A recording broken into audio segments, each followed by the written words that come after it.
अगला चैप्टर है जो हमने इन चैप्टरों के छोटे छोटे भाग किए हैं, कक्षा 10वीं का ही चैप्टर है ये।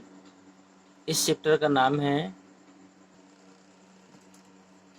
इलेक्ट्रिसिटी। इसका आप दूसरा पार्ट देख रहे हैं। इस पार्ट के अंतर्गत में आप इलेक्ट्रिसिटी की कुछ महत्वपूर्ण चीज़ों को देखेंगे जो आपकी कक्षा 10वीं के पेपरों के लिए अति महत्वपूर्ण है, और ये प्रश्न आपके 11वीं 12वीं से लेकर बीएससी और एमएससी तक पूछे जाएंगे।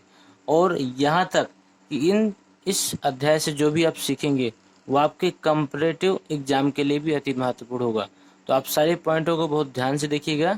ये हम इलेक्ट्रिसिटी का दूसरा पार्ट बता रहे हैं। पहला पार्ट अगर आपने नहीं देखा तो उसको ज़रूर देखें, और इससे आज आप बहुत कुछ सीख के जानेंगे। तो आप फटाफट चैनल को सब्सक्राइब करें और इस वीडियो को अधिक से अधिक लोगों तक शेयर करें ताकि सभी लोग इसका बेनिफिट ले सकें।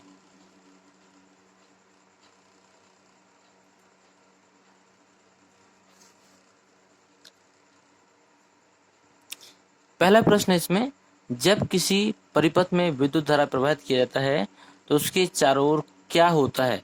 उसके चारों ओर चुंबकीय क्षेत्र उत्पन्न हो जाता है। ध्यान दीजिएगा, जब किसी परिपथ में विद्युत धारा प्रवाहित करते हैं तो उसके चारों ओर एक चुंबकीय क्षेत्र उत्पन्न हो जाता है। इस घटना को विद्युत धारा का चुंबकीय प्रभाव कहते हैं। प्रश्न आ सकता है कि विद्युत धारा का चुंबकीय प्रभाव किसे कहते हैं? तो आप लिख सकते हैं कि जब किसी परिपथ में विद्युत धारा प्रवाहित किया जाता है तो उसके चारों ओर एक चुंबकीय क्षेत्र उत्पन्न हो जाता है। इस घटना को विद्युत धारा का चुंबकीय प्रभाव कहते हैं। चलते हैं अगले प्रश्न की तरफ। किसी चुंबक के चारों ओर का वह क्षेत्र, किसी चुंबक के चारों ओर का वह क्षेत्र जिसमें चुंबकीय बल का अनुभव किया जा सके। ध्यान दीजिएगा, वह क्षेत्र जहां पर आप चुंबकीय बल का अनुभव करते हैं उसे क्या कहेंगे? चुंबकीय क्षेत्र कहते हैं।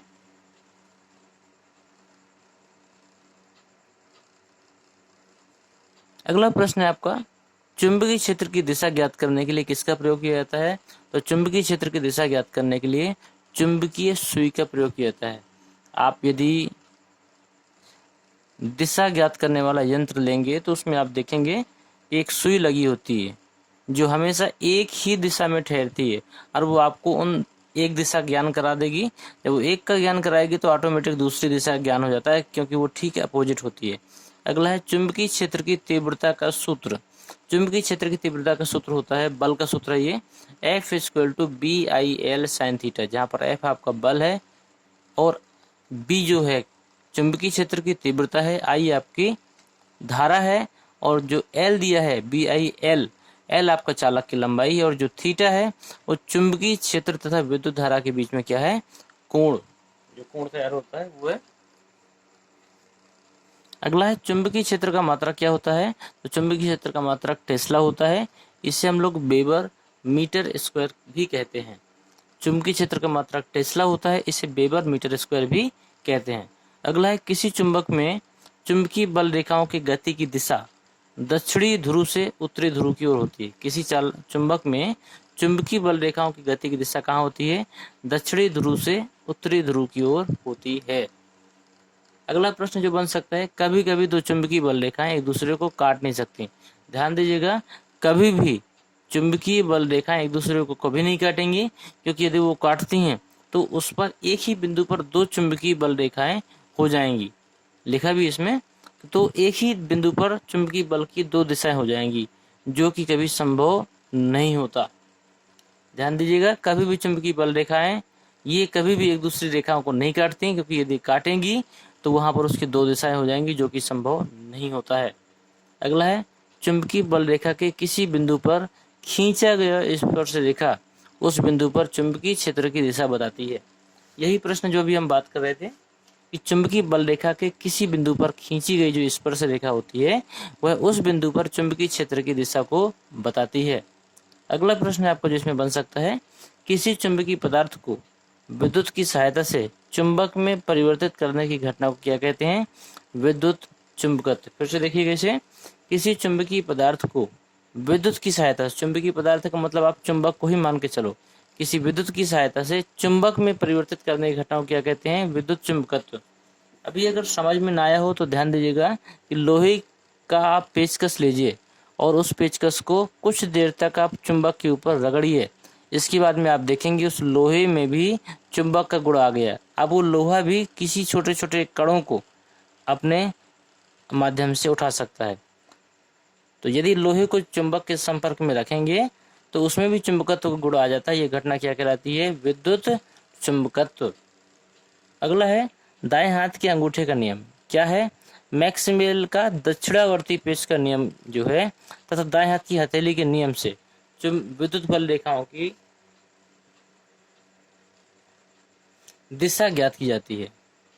और फ्लेमिंग की बाएं हाथ के नियम से तथा दाएं हाथ के अंगूठे के नियम से चालक पर लगने वाले बल की दिशा ज्ञात होती है। अगला प्रश्न है इसका, विद्युत मोटर किस प्रकार की ऊर्जा को यांत्रिक ऊर्जा में बदलता है? तो विद्युत मोटर जो होता है वो विद्युत ऊर्जा को यांत्रिक ऊर्जा में बदलता है। अगला जो सूत्र दिया गया है, मोस्ट इंपोर्टेंट सूत्र है बायो-सेवर्ट का नियम, या इसे लाप्लांस का सूत्र भी कहते हैं। ये आपका बायो-सेवर्ट का नियम भी है और इसे हम लोग लाप्लांस का सूत्र भी कहते हैं। ये हो जाएगा कैपिटल B = μ0/4π। ये आपका पूरा नियतांक होता है μ0/4π × I × delta L sin θ/r²। जहाँ पर आप μ0 देख रहे हैं, ये μ0 होती है निर्वात की चुंबकशीलता और इसका मान कितना होता है? इसका मान होता है 4π × 10⁻⁷। ये सारा आपका μ0 का मान होता है। अगला है लॉरेंज बल। लॉरेंज बल क्या होता है? ये होता है F = qvb sin θ, जहाँ पर Q आवेश है, V उस कण का वेग है, B चुंबकीय क्षेत्र है और थीटा दोनों के बीच का कोण है, जिस एंगल पे भी वो मुड़ के जाएगा।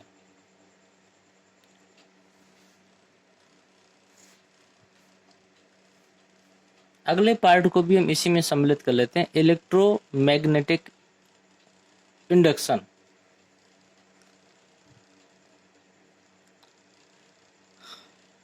इसमें जो पहला प्रश्न बनेगा वह विद्युत क्षेत्र में चालक के आवेशित होने की क्रिया को क्या कहते हैं? विद्युत क्षेत्र में जब चालक आवेशित होता है उसकी यह जो क्रिया होती है वो कहलाती है विद्युत प्रेरण। विद्युत क्षेत्र में चालक के आवेशित होने की क्रिया विद्युत प्रेरण कहलाती है।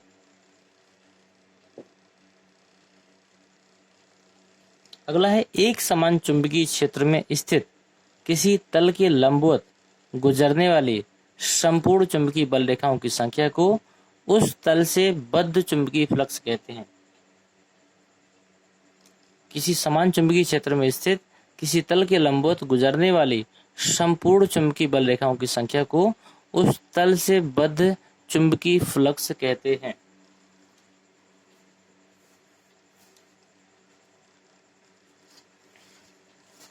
चुंबकीय फ्लक्स को हम लोग फाई से प्रकट करते हैं। जो जीरो में, ये आपका ये चित्र दिख रहा है, जीरो में एक लंबा सा डंडा बना हुआ है, ये आपका फाई है। फाई बराबर BA cos थीटा होता है।